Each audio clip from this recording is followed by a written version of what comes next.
El pueblo que duerme un día al año. Clara recibió la carta con sello de cera roja en un jueves lluvioso. Su tía abuela Isabela, a quien no veía desde la infancia, le rogaba que visitara Santa Cecilia, el pueblo donde Clara pasó veranos felices antes de que sus padres murieran. «Ven antes del 3 de abril», decía la letra temblorosa. «Debes recordar, debes verlo con tus propios ojos antes de que yo ya no pueda contártelo». Clara, arquitecta exitosa pero emocionalmente desconectada, sintió un tirón de nostalgia. Canceló sus compromisos y condujo 6 horas hasta las montañas. Santa Cecilia no había cambiado. Calles empedradas, casas de adobe con techos de teja, la plaza central con su fuente de piedra. Pero algo era distinto.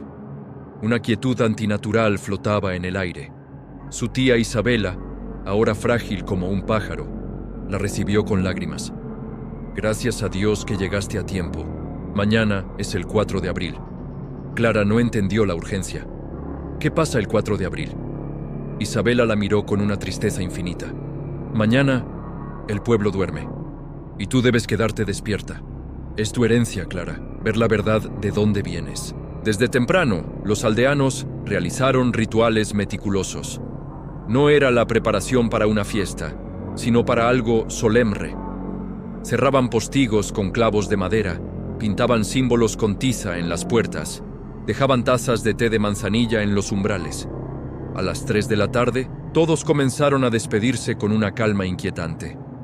«Hasta el amanecer», se decían, como si fuera una fórmula. Isabela llevó a Clara al ático de su casa. «Aquí estarás segura. Las ventanas tienen rejas de hierro forjado con símbolos de protección. No salgas, no importa lo que escuches o veas. Y sobre todo, Clara, no interactúes con ellos».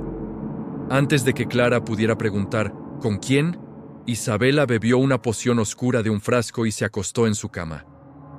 A las 5:57 p.m., exactamente cuando el reloj de la iglesia tocó, Isabela cayó en un sueño profundo e instantáneo. Su respiración se volvió tan lenta que Clara tuvo que acercar un espejo para asegurarse de que aún vivía. Bajó al primer piso. Por la ventana, vio a vecinos desplomados en bancas, en umbrales, en el jardín. El pueblo entero, incluyendo perros y gatos, yacía inconsciente. Un silencio absoluto cayó sobre Santa Cecilia. Al anochecer, Clara observó desde el ático. Primero fue un brillo tenue, como neblina fosforescente, que emanó de los cuerpos dormidos. Luego, las formas se elevaron. No eran fantasmas transparentes, eran versiones sólidas, vibrantes, de los aldeanos, pero diferentes. Vestidas con ropas que nunca usarían, con peinados de otras épocas, con posturas más seguras, sonrisas más amplias. El panadero, que en la vida real caminaba encorvado, emergió como un bailarín erguido que realizó piruetas en la plaza. La maestra estricta apareció como una pintora bohemia, esparciendo colores en el aire que se materializaban en flores. Eran las proyecciones oníricas, los sueños no vividos, las vidas alternativas que cada aldeano había deseado en secreto, pero sacrificado por tradición, familia o miedo. El pueblo se llenó de una actividad silenciosa y hermosa. Clara, hechizada, olvidó la advertencia de su tía. Bajó las escaleras y salió a la calle. El aire olía a jazmín y posibilidades. Una proyección de Isabela, joven y radiante con un vestido de viajera, pasó junto a ella sin mirarla, cargando una maleta llena de mapas de lugares lejanos. Clara caminó entre las proyecciones, invisible para ellas. Vio al herrero, que en la vida real nunca salía del pueblo, como un capitán de barco navegando por calles que se ondulaban como olas. Vio a la niña más tímida convertida en una oradora poderosa, dando discursos a una multitud invisible. Cada proyección era un espejo de un potencial desperdiciado, una pasión reprimida. Clara sintió una punzada de envidia. Su propia vida en la ciudad, exitosa pero vacía, palidecía ante esta explosión de autenticidad onírica. En la fuente central, encontró la proyección de un joven que reconocía vagamente. En la realidad, era Mateo, el bibliotecario silencioso. Aquí, Era un músico tocando una melodía en un violín que hacía llorar a las estrellas. La música resonó en un lugar vacío dentro de Clara. Sin pensar, aplaudió. El sonido fue un trueno en el silencio. La proyección de Mateo detuvo su actuación y por primera vez, una proyección vio a Clara.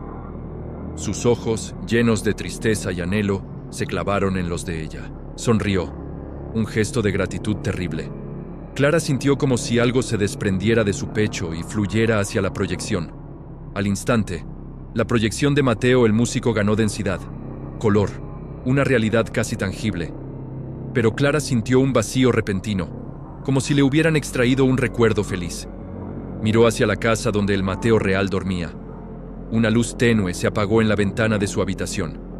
Corrió de regreso a la casa de su tía. En el ático, Isabela seguía dormida, pero su proyección de viajera había desaparecido de la calle.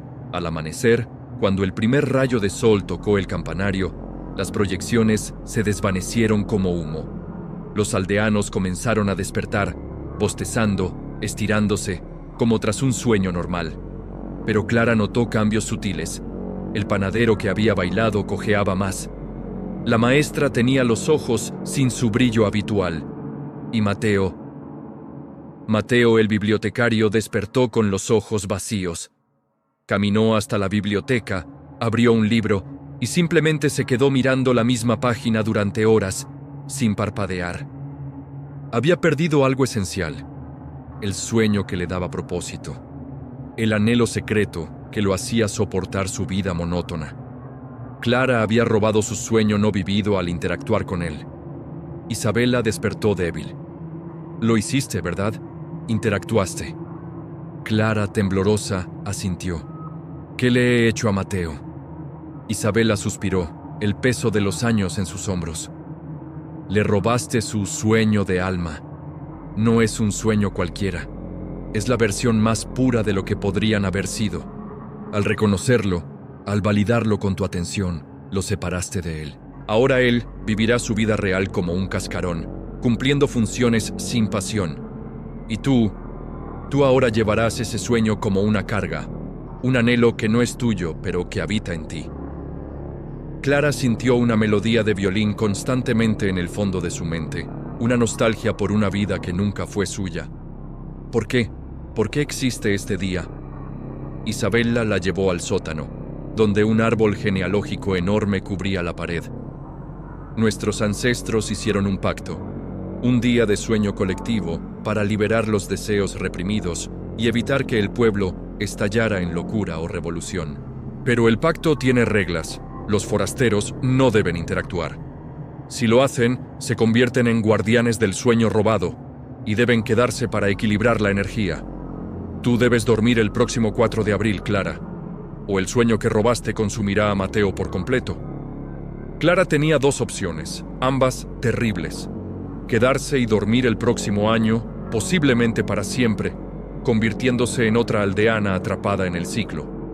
O irse, condenando a Mateo a una existencia vacía y arriesgando que el sueño robado, ahora sin ancla, se volviera contra ella, tal vez enloqueciéndola. Investigó la historia del pueblo. Encontró registros de visitantes que se quedaron, personas cuyos nombres aparecían en el censo solo un año y luego desaparecían. Eran forasteros atrapados como ella. Uno de esos nombres la dejó sin aliento. Elías, su propio padre. Su padre había visitado el pueblo una vez, antes de que ella naciera, y nunca volvió a mencionarlo. ¿Había interactuado también? ¿Era por eso que siempre parecía tan distante, como si viviera medio dormido? Clara buscó a Mateo. Intentó devolverle el sueño, hablándole del violín, de la música. Mateo la miró con ojos vacíos. No sé de qué habla. Yo no toco violín. El sueño robado era ahora parte de Clara, una segunda capa de deseo sobre su identidad. Soñaba con partituras, con aplausos, con giras por países que nunca había visitado. Isabela reveló que había una tercera opción, nunca intentada, no dormir ni irse, sino mantenerse despierta voluntariamente durante el próximo 4 de abril y enfrentar el sueño robado en su estado más puro. Era peligroso. Si el sueño la convencía de que era suyo, Clara perdería su identidad por completo, y se convertiría en una proyección permanente, atrapada entre el sueño y la vigilia. Pero si ella lograba dominarlo, podría devolverlo a Mateo purificado o integrarlo en sí misma sin perder quién era. Requería preparación, aprender a distinguir sus propios deseos de los implantados, fortalecer su sentido de sí misma.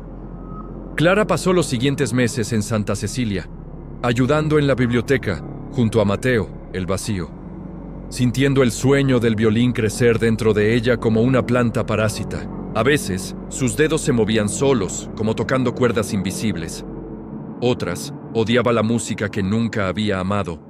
El pueblo la aceptó a regañadientes, sabiendo que su destino estaba entrelazado con el de ellos. Llegó la fecha. Esta vez, Clara se preparó.